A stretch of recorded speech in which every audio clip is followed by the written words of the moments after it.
kalau orang sudah benar-benar terjun untuk memberantas kemusyrikan itu ya nggak mati ya hidup. Assalamualaikum warahmatullahi taala wabarakatuh.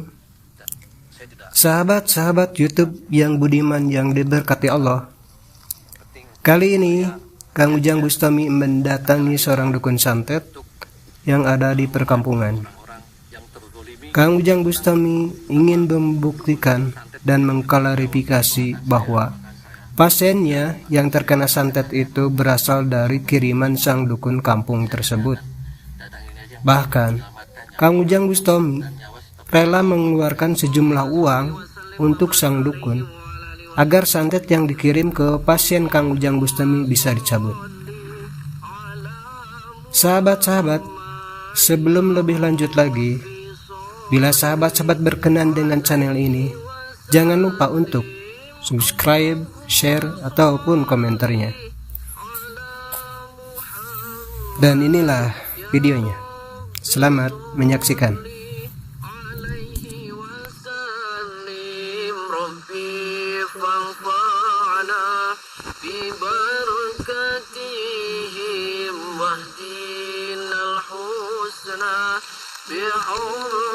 بحرمتهم ربي فانفعنا ببركتهم واهدنا الحسنى بحرمتهم. Salawat, istighfar, salawat, istighfar, perbaiki sholat, wes ya, jangan ngecamblung. Nah tadi juga saya ngutus orang ke sini, bener enggak dicek orang ini, dia buka praktek dan ternyata benar. Dan saya sudah janjian, saya pengen ngobrol-ngobrol saja. Kenapa sih nyakitin orang? Saya hanya mau bilang itu. Kan biasanya orang itu yang nyantet itu tertutup, maka ini dia mau di live biar clear masalahnya, biar clear ya. Pak itu juga semua karena Allah ya, harus ikutin saya lah, bincang-bincang itu sampai di kebun-kebun sampai ngurus-ngurus gitu.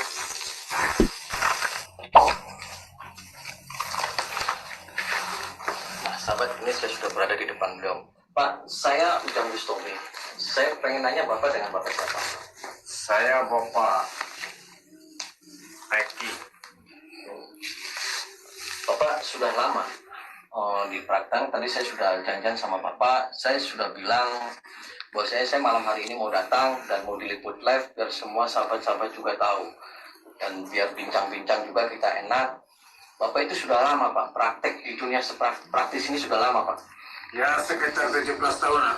Oh 17 tahun. 17 tahun. Bapak benar, banyak orang yang datang ke sini itu untuk nyantet dan untuk kekebalan, untuk apa, benar? Benar. Benar. Sudah banyak Pak, orang yang disakitin sama Bapak sudah banyak. Ya bisa dikatakan nggak terhitung. Nggak bisa dihitung dengan jari. Nah saya kesini, saya mau klarifikasi Pak. Ada salah satu orang yang lagi dibantu sama saya untuk diobatin. Nah muaranya itu berasal dari sini. Ya. Itu benar Pak. Siapa namanya? Ya pokoknya benar tidak. Kan orangnya lagi dibawa ke Padepokan, benar tidak? Benar. Ya maksudnya kan, saya kan di sini ketika Bapak ngomong benar kan, ketika nama sih saya nggak sebutkan, mungkin Bapak juga tahu. Yang pasti orangnya sakit dan hampir meninggal karena tidak bisa bernafas. Ya saya merasakan. Itu diapain Bapak nggak usah? Ya istilahnya nggak usah nanya. Lihat aja bukti. Apanya? Apa benar? Seperti ini. Ya makanya Bapak nggak usah kayak gitu-gitu. Itu maksudnya diapain sih Pak? Itu diapain gitu tuh? Ya istilahnya kan yang namanya saya, pekerjaan saya itu seperti itu. Pekerjaan gimana? Emang nggak ada pekerjaan lain apa Pak? Nggak ada. Saya dari kecil, saya sudah menggeluti dunia seperti ini. Nah Bapak dulu 17 tahun di dunia kayak gini. Sebelumnya itu Bapak jadi apa sih? Ya saya terus terang aja, setiap hari nggak pernah berada di pemukiman. Saya berada di luar, di candi, di hutan belantara. Ngapain aja itu Pak? Ya saya berkelana, apa aja yang saya makan di sana. Nah itu Bapak dulu bergurunya di mana? Ya saya berguru di mana aja. Mau di Manes, mau di mana saya samperin. Yang penting tujuan saya tercapai. Saya ingin menuntut ilmu seperti itu. Bapak sholat, Bapak sholat. Enggak. Kenapa nggak sholat? Saya istilahnya itu bisa dikatakan itu berduakan. Yang saya geluti ini Oh, Bapak punya kekebalan gitu punya? ada, Punya kekebalan gitu. punya. Untuk kekebalan apa sih, Pak? Nih, kalau nggak percaya.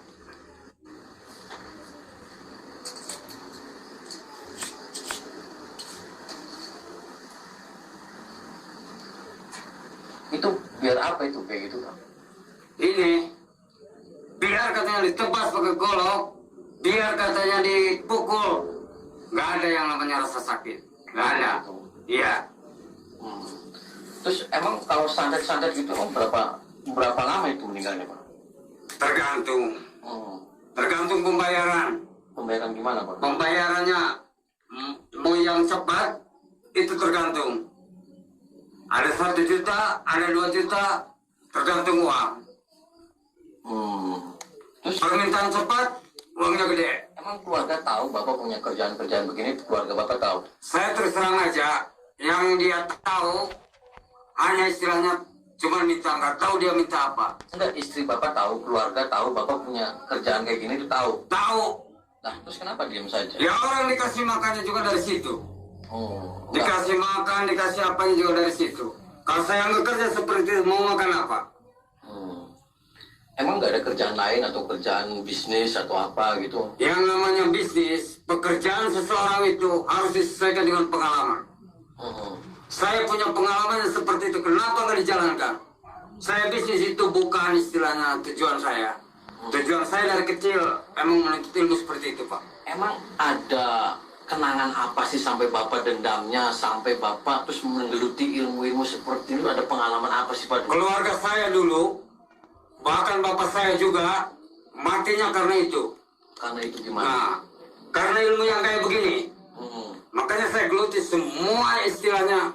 Saya yang minta seperti itu, saya jalani. Ya kan, walaupun Bapak ada pengalaman seperti itu, kan setidaknya Bapak mendoakan biar keluarga-keluarga Bapak dulu yang terdolimi juga kan tinggal didoakan saja biar husnul khotimah sama Allah. Ya itu makan bapak pekerjaan seperti kalau pekerjaan saya nggak seperti itu.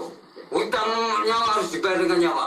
Ya tapi kan nggak harus begitu, Pak. Kan walaupun hutang nyawa, Bapak ada pengalaman-pengalaman pahit, keluarga Bapak dibantai dengan santet. Tapi kenapa Bapak harus kerja seperti ini? Kan nggak baik juga, Pak. Yang nggak baik itu kata bapak. Bapak nggak pernah merasakan seperti itu. Bahwa keluarga bapak nggak ada yang mati kayak begitu. Ya saya juga kan ada pengalaman-pengalaman dulu seperti itu, Pak. Cuman kan saya tidak ada untuk dendam untuk menyakitin orang, tidak ada. Ya itu mah lain orang, lain pemikiran. Pak. Hmm. Lain orang, lain pemikiran, lain orang, lain pengalaman. Emang taunya Bapak dukun santet itu kan saya ini dari informasi. Nah selain saya yang tahu itu banyak orang yang tahu atau emang publikasi atau emang Bapak naro-naro orang atau orang-orang tertentu yang datang diterima gimana, Pak? Yang datang diterima. Yang penting nama, alamat. Enggak maksudnya taunya Bapak dukun santet itu orang-orang tuh dari siapa? Ya mungkin informasi dari mulut ke mulut. Bapak nggak takut nanti di masa orang atau apa dikeroyok orang karena Bapak dukun santet? Ya nggak bisa. Gimana? Nggak ada sekarang zaman hukum. Yang namanya fakta nggak ada, nggak bakalan. Ya tapi kan ketika orang sudah otaknya wah ini nyantet terus gimana nih? Kalau saya sama warga nih saya ngomong Bapak nyantet nih orang terus gimana kalau dikebukin mati? Ya nggak bisa. Semua di tahun 2020 ini ada hukum. Ada fakta, dia masuk. Kalau nggak ada fakta, yang diperlukan itu fakta. Oke nih Pak, secara hukum Bapak tidak terbukti. Tapi kan Allah, Bapak kan tahu kan nanti kan hukuman di luar di akhirat akan lebih kejam Pak. Iya, itu. Bapak nggak berpikir seperti itu. Iya, itu ilmu agama. Itu ilmu agama. Tapi kalau bagi saya, nggak. Oh begitu. Iya. Ya kan Bapak ada nggak sih terpikir saya tidak akan lah nyelakain lagi orang? Itu ada nggak berpikir seperti itu? Nggak. Kenapa? Pokoknya keluarga saya mati karena ilmu itu. Saya harus tuntut ilmu itu. Biar istilah saya bisa membalas dendam. Nah terus Bapak nih mau saya liput live itu kenapa ini Pak? Ya istilahnya Bapak kan yang datang ke sini. Katanya ada yang lagi diurus sama Bapak. Minta pertolongannya Bapak. Bapak datang ke sini. Sebenarnya tujuan Bapak tuh mau gimana? Ya kan saya kan Bapak udah. Ya. Itu dulu dibayar berapa? Itu dibayar berapa? Dibayar 1 juta. Nah, oke, bayar 1 juta. Terus Bapak tega ketika 1 juta itu menyakitin orang sampai bertahun-tahun sakit. Ya. Tega, Bapak tega. Ya tega, yang namanya saya udah melihat uang, kenapa nggak tega? Udah gini aja, saya minta dibantu didoakan juga sama Bapak dan cabut santetnya. Nanti akan saya ganti 1 juta. Ya, saya lagi lemes Pak, lagi lemes. Saya nggak mau. Ya nggak bisa begitu, barangkali nih Bapak nih. Kelihatannya Bapak ini datang ke sini tuh bukan hanya tujuan seperti itu, tapi mau nantang juga kayaknya. Saya ke sini, saya klarifikasi yang itu saja. Ya, itu saja. Saya bayarin nih 1 juta. Saya bayarin 1 juta, oke nggak? Bisa dikeluarkan uangnya? Kalau oke saya pulang. Udah, saya usah nggak ada nantang-nantang, nggak ada. Ya, saya cuma itu aja. Ada uang, saya cabut. Ya nggak apa-apa. Tapi kalau nggak ada uang nggak, Saya bayar. Ya, coba lihat dulu uangnya. waktu ya nanti dulu.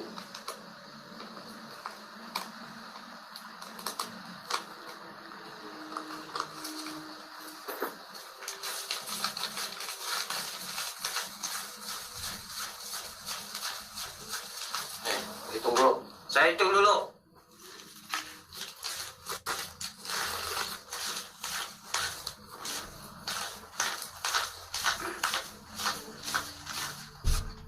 Ini saya lebih 50 nih. Saya lebih 50. Ya, Bisa nggak dicabutin? sekarang. Ya sekarang.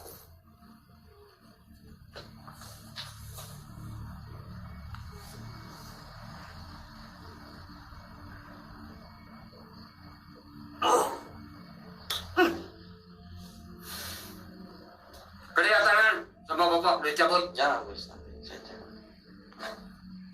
Nah itu boneka-boneka satunya lagi buat apa itu Pak? Ini buat penjagaan. Penjagaan rumah.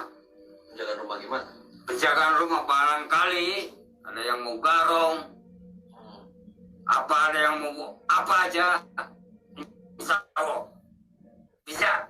Maksudnya itu untuk penjagaan garong itu gimana caranya tuh Pak? Ya istilahnya dia bisa dikecoh. Kelihatannya ada orang, kelihatan di situ tuh ada penghuninya, padahal orang-orang semua pada tidur. Nah ini tuh rumah kosong untuk khusus praktek atau rumah Bapak di mana? Ya tempat tinggal saya di sini. Kan istri anak-anaknya di mana? Ada.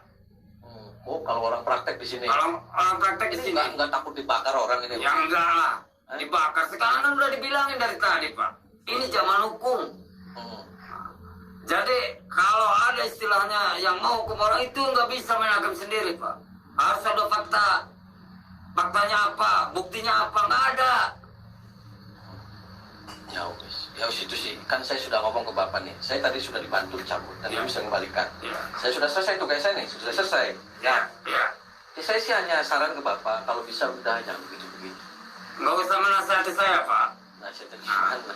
Maksud dan tujuan Bapak ke sini hanya untuk membayar agar orang yang di sana itu dicabut. Kenapa bertele-tele, Bapak? Apanya? Ya bertele-tele. Sekarang udah dicabut, bayar udah dicabut. Kenapa bertanya seperti itu? Pengen menghentikan pekerjaan saya. Kan karena beberapa kali saya cabut hilang, masuk lagi cabut hilang. Kan Bapak nggak usah lah, nggak usah begitu. Ini sudah nih clear nih. Ya, Ya, kalau udah saya bayar, Bapak masuk lagi urusannya beda Ki. siap, siap. Ya urusannya beda. Ya. Kalau nanti sampai rumah lagi, ya, terus Bapak masih masukin lagi, itu urusannya beda. Ya urusannya beda, maunya bagaimana? Maunya bagaimana? Terus enggak, sekarang masa ini tuh udah nyebut, udah nih, Iya. nih, saya tidak ada masalah nih. Iya. Tapi nanti ada orang lagi datang ke saya, berasal dari sini lagi, awas Ki. Ya, Siap, siap. Bapak maunya gimana aja siap. ya wis, terima kasih nih, Bapak udah bantu saya, terima kasih. Iya. Saya hanya tadi ngomong ke Bapak, kalau bisa jangan nyantet-nyantet orang, kan nggak boleh. Ya jangan menasihati saya, Pak. Oh ya wis, kalau nggak Jangan bisa, menasihati saya. kan saya sudah ngomong. Saya nggak pernah mau dinasihatin sama orang. Iya, kalau sudah dinasihatin nggak mau, ya sudah. Iya. Ya, tugasnya sudah selesai. Tinggal Bapak nanti bertanggung jawab sama Allah. Ya, Iya. begitu saja. Ya, dan gitu nih, pamit nih. Ya, Ya. Assalamualaikum nih. Ya, terima kasih bincang-bincangnya nih.